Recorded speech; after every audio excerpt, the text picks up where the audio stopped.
When Megan Hoffman opened her daughter's bedroom door, her heart stopped. The bed was cold. The window was cracked open. And Melody was gone. Hours later, a text didn't come from Melody, but from her phone. It wasn't a goodbye. It wasn't even human. It was a crash alert. A few hours after that, Melody's body was found dumped beside a frozen lake. Slashed, bound, half-naked, stripped of dignity, but not of truth. But the part that still sends shivers down her mother's spine? Someone kept texting from Melody's phone, pretending she was still alive. This isn't just a murder. It's a staged betrayal, a disturbing love triangle, and a deadly secret that someone desperately wanted buried. You're watching Everything Crime. Hit that subscribe button, because what you're about to hear will stay with you long after the video ends.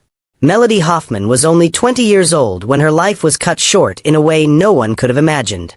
Described by those who knew her as gentle, joyful, and trusting, Melody had the kind of heart that saw the good in everyone, even when that good didn't exist. Born in December 2003 in Cedar Rapids, Iowa, Melody was raised by her mother, Megan Hoffman, a single parent who was not only her mom, but her closest companion. The two shared everything: meals, movies, conversations. But even the tightest bonds can hide quiet secrets. Melody had been diagnosed with a mild intellectual disability. While her physical age was 20, her emotional and cognitive processing resembled that of a 12 to 14-year-old child. Her decisions were often impulsive, her understanding of danger limited. It made her more innocent, but also more vulnerable. Melody didn't just love people, Megan once said. She believed them, even when she shouldn't have. She volunteered at the local animal shelter. She made TikToks in her bedroom. She dreamed of working in a care home someday. She wasn't street smart, but she was sunshine. And she had no idea the storm that was coming for her. Saturday, February 17, 2024, was calm and uneventful. Megan and Melody ran errands around their hometown of Marion, Iowa. They had tacos for lunch, browsed at Walmart, and returned home for a cozy night in. Like so many other nights before, they climbed into Megan's bed, pulled up a blanket, and put on a movie. But after the credits rolled and the lights went out, something shifted. At exactly 11:27 p.m., Megan received an alert from Live 360, the tracking app connected to Melody's phone. Melody had left the house, without saying a word. Security footage later confirmed it. She'd walked out quietly. Her phone screen flickered like she was replying to a message. Megan texted, "Are you kidding me right now?" Melody replied, "I'll be back." She wouldn't be. Megan immediately began tracking her daughter's movements through the app. First, Melody went northwest toward Morgan Creek Park. Then, she headed back toward town. At 1 a.m., her phone pinged near an apartment complex only blocks from their home. Then, darkness. Her location permissions were suddenly disabled. Panicked, Megan turned to Snapchat, sending Melody messages pleading with her to turn the tracker back on. The replies came slowly. "On my way. Almost there. Leave the door open for me." But Megan knew her daughter's speech patterns. These messages weren't like her. They were too formal, too structured. "Melody doesn't text like that," she would later say. "Not even when she's trying to impress someone." Megan called. No answer. She called again. Still nothing. Then, just after 3 a.m., Megan received a final message from Melody's phone. But this time, it wasn't written by anyone. It was an automated emergency notification. Crash detected. iPhone has experienced a severe impact. The location: a ramp off Highway 100. Megan didn't wait. She jumped in her car and drove through the night. What she found was bone-chilling. Melody's iPhone lay face down, shattered. The case was missing. The apps had been wiped. There was no car, no Melody, no answers. Only cold air, silence, and a mother's growing dread. Just hours later, around 7 a.m., 30 minutes south of Marion, a woman named Amy Robus was birdwatching at Lily Lake in Amana. That's when a couple ran toward her in a panic. They'd found something, No, someone. Amy walked over to the grassy shoreline. She's lying face down, she told 911. She's only wearing underwear. There are marks, slashes on her back. The body was Melody Hoffman. She had been strangled. She had ligature marks on her wrists. She had multiple slash wounds, many of which were inflicted after death. There was no sign of sexual assault. Whoever had killed her wanted it to look like a sexually motivated crime, but that wasn't the truth. And what struck detectives most was how clean the crime scene was. No blood. No chaos. No struggle. Melody hadn't been murdered there. She had been placed there, like a puppet in a staged production. But what story were they trying to tell? You're watching Everything Crime. If this case already has you questioning everything, hit subscribe right now. We cover the darkest stories with one goal, to get you closer to the truth. And leave a comment. Was Melody's killer covering up a crime, or sending a message? As police started their investigation, they turned to the person who made the most sense. McKinley Ken Lisma, Melody's ex-boyfriend, and the last person she had argued with online. McKinley was 20, jobless, and had recently moved in with his pregnant girlfriend, Nikia, at her grandmother's trailer in Marion. Their relationship was rocky, complicated further when Melody found out McKinley was back with Nikia, and expecting a baby. Melody didn't take the breakup well. It was her first relationship, and she had believed it was special. But it wasn't just heartbreak that was brewing. Melody had received threatening messages from an unknown number. One text read, "I hate you. Your family ain't safe." Melody had told her mom about it. Megan reported it to the police. She had a theory. It had to be him, she told investigators. McKinley was the only conflict Melody had. Still, McKinley claimed he hadn't seen Melody since their breakup in December. But he was lying. As police combed through surveillance footage from traffic cameras and local businesses, McKinley's alibi began to fall apart. Cameras captured his blue Honda Accord pulling up to Melody's house at 11:22 p.m., just minutes after she slipped out her front door. From there, the vehicle was tracked heading toward Morgan Creek Park, the location where Melody's Apple Watch recorded a spike in her heart rate. Then the car was seen near her home again. Finally, it traveled south, toward Lily Lake. By 3 a.m., it was back in Cedar Rapids, stopping at a gas station, where McKinley and another man were caught on video buying cigars. Completely calm, almost celebratory. And that man, Dakota Ben Patton. With enough probable cause, police secured a search warrant for McKinley's car. What they found in the trunk turned the case from suspicious to horrifying.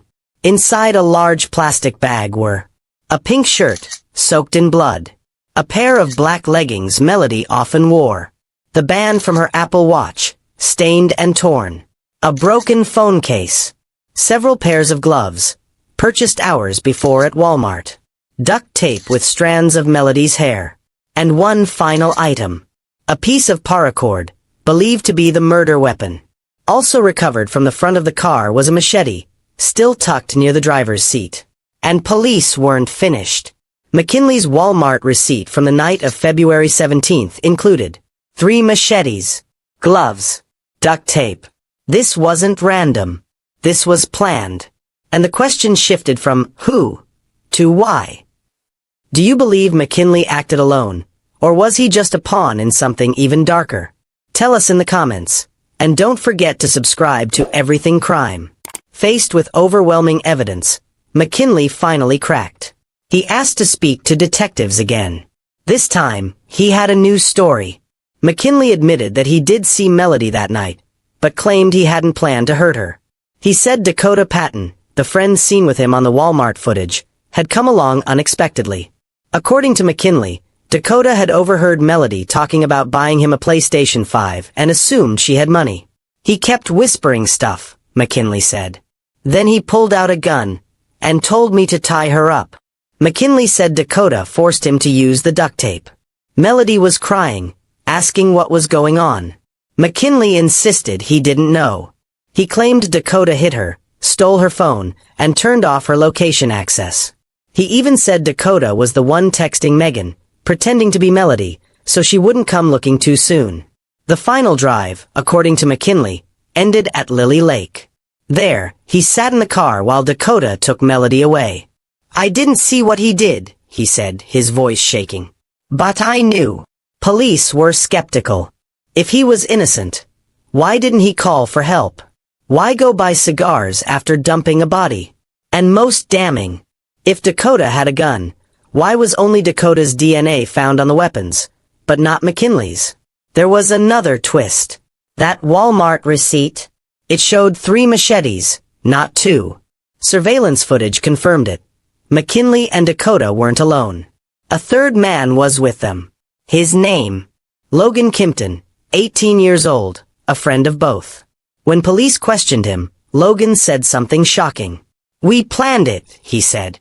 "But when the time came, I couldn't go through with it." He claimed that all 3 of them, McKinley, Dakota, and himself, had discussed killing Melody. The plan was to lure her out, make it look like a random crime, and dump her body far away. But at the last minute, Logan said, he backed out and went to his girlfriend's apartment. Phone records placed him there during the time of the murder. But backing out doesn't erase intent. Logan was arrested and charged with conspiracy to commit a forcible felony and willful injury. And the twisted triangle was now complete. Detectives now had 3 suspects in custody. McKinley Lisma, the ex-boyfriend. Dakota Van Patten, the alleged ringleader. And Logan Kimpton, the third man who confessed he chickened out. But the most disturbing evidence didn't come from a confession. It came from Dakota's bedroom. Police raided the house Dakota shared with his brother. In the basement, they found what looked like a teenage boy's room, except for one horrifying detail. At the foot of Dakota's bed were a pair of glasses. They weren't his. They belonged to Melody Hoffman. DNA confirmed it. Next to the glasses, a coil of climbing rope, matching the paracord found in McKinley's trunk. And beneath his brother's bed, a machete, another piece of the deadly shopping list. There was no longer any doubt. Melody's murder had been premeditated, and parts of her life had been turned into souvenirs. Investigators then cracked open Dakota's phone. What they found made even veteran detectives step out of the room. Photos. Dozens of them. Taken after Melody had been abducted. One image showed Dakota sitting on his bed, posing in front of the mirror. He was wearing Melody's glasses, smiling. Another photo showed him in the passenger seat of McKinley's Honda. A BB gun sat tucked into his waistband, partially visible. The same BB gun McKinley claimed Dakota used to threaten him. But the final photo, it broke everyone. Melody, crying, her nose bleeding, her mouth duct-taped shut. Her eyes looked swollen, her face red, her whole body trembling with the knowledge that something horrible was coming, and she was completely alone. She had no way to understand the why, no way to run. The killers not only terrorized her, they documented it, and in doing so, they sealed their fate. How do you process something like this?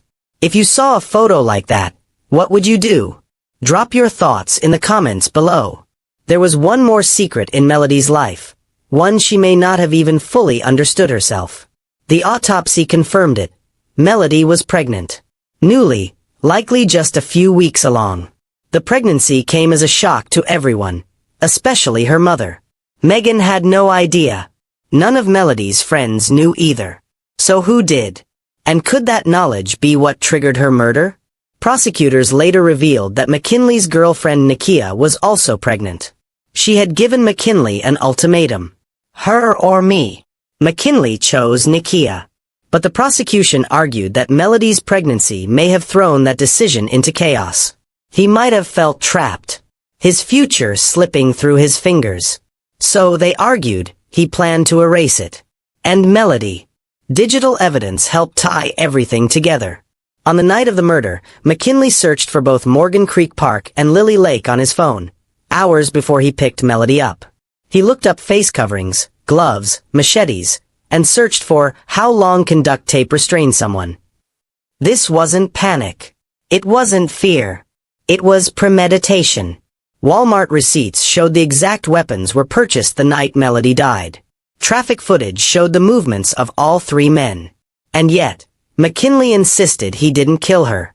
Dakota said nothing after his arrest. Logan admitted to the planning, but claimed he wasn't there for the crime itself. But a fourth voice emerged, one of Melody's friends. She told me she was still talking to McKinley, the friend said. She still believed he loved her. That belief, naive and hopeful, would lead her into the car that night. A car filled not with love, but with lethal intent. You've been watching Everything Crime, where real stories are told with heart, truth, and urgency. If this story has gripped you, subscribe now and hit the bell. And leave a comment below. Do you believe all three were equally guilty, or was McKinley manipulated too? Let's keep Melody's voice alive, because she didn't deserve to be forgotten. November 2024. The trial of McKinley Lisma begins in Iowa. Charged with first-degree murder, first-degree kidnapping, conspiracy to commit a forcible felony. It was a case that rattled the courtroom from the very first moment. But for Megan Hoffman, Melody's mother, it was something else entirely. A final promise to her daughter, that she would not let her die in silence. The prosecution began with a chilling statement. This wasn't a crime of passion. It was a deliberate execution of a young woman with the mind of a child, committed by people she believed were her friends. The jury sat in silence as the images were presented. Melody's broken phone. The duct tape. The pink shirt soaked in blood. The paracord used to strangle her. And then, the photograph. Melody, alive, crying, tape across her mouth. A final, cruel souvenir. She was dehumanized, the prosecutor said. Used, mutilated, and discarded.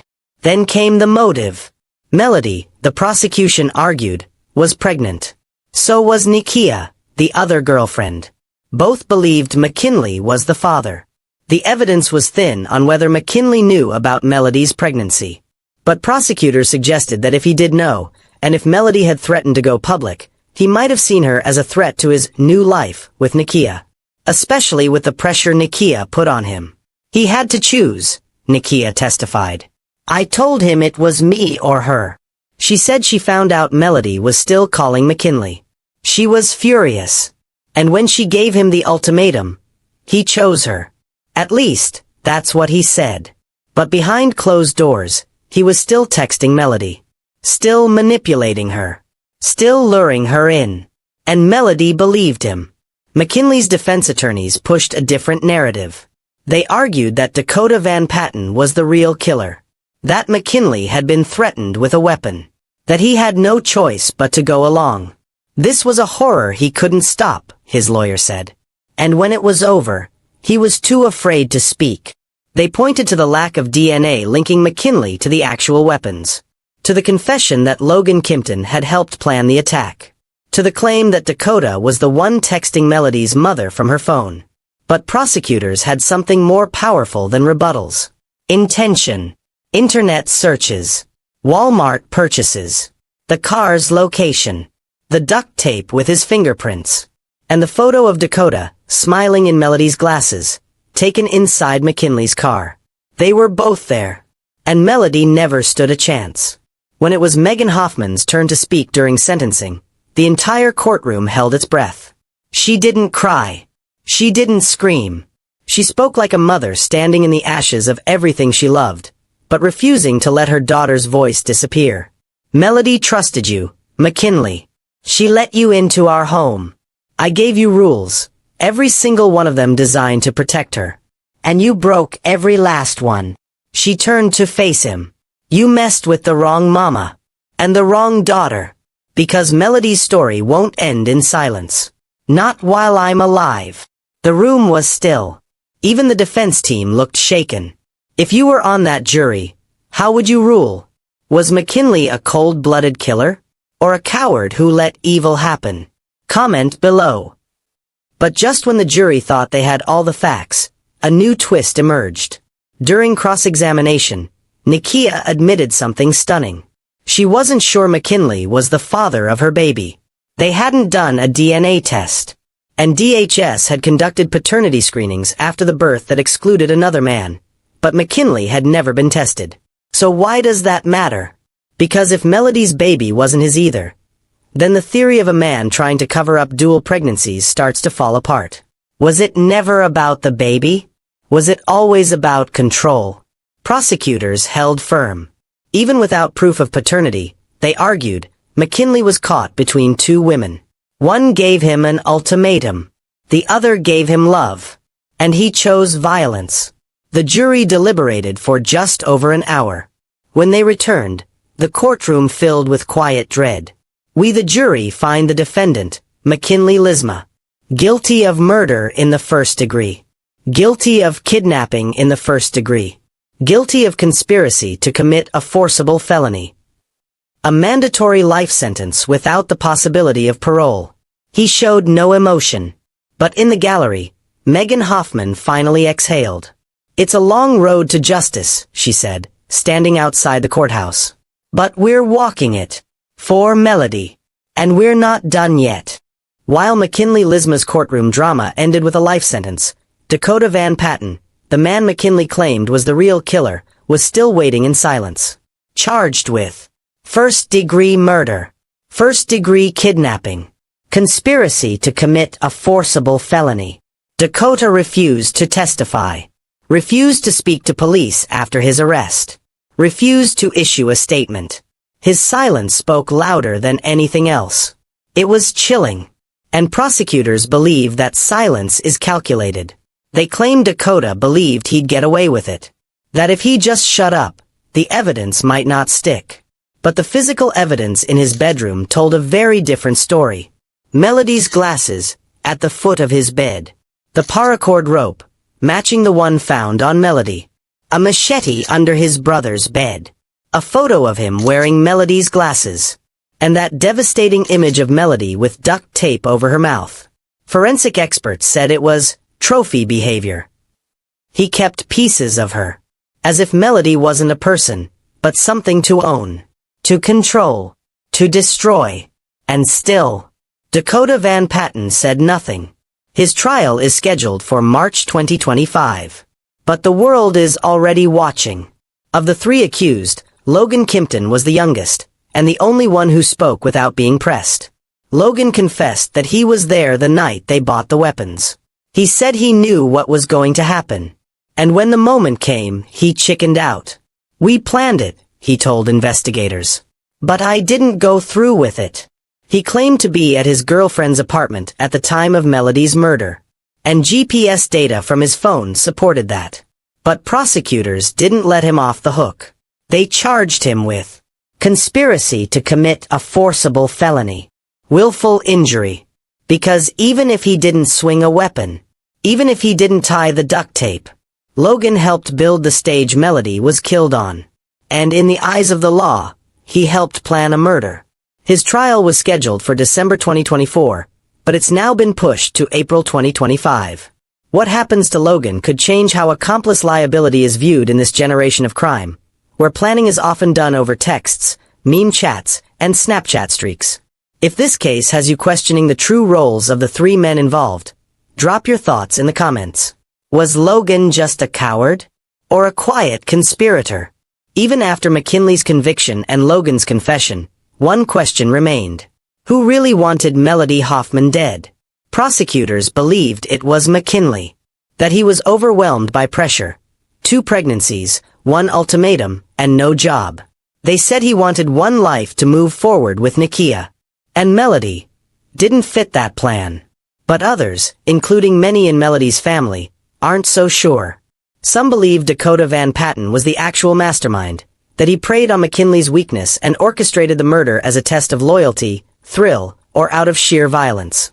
One investigator told local press, it wouldn't be the first time someone committed murder just to feel powerful.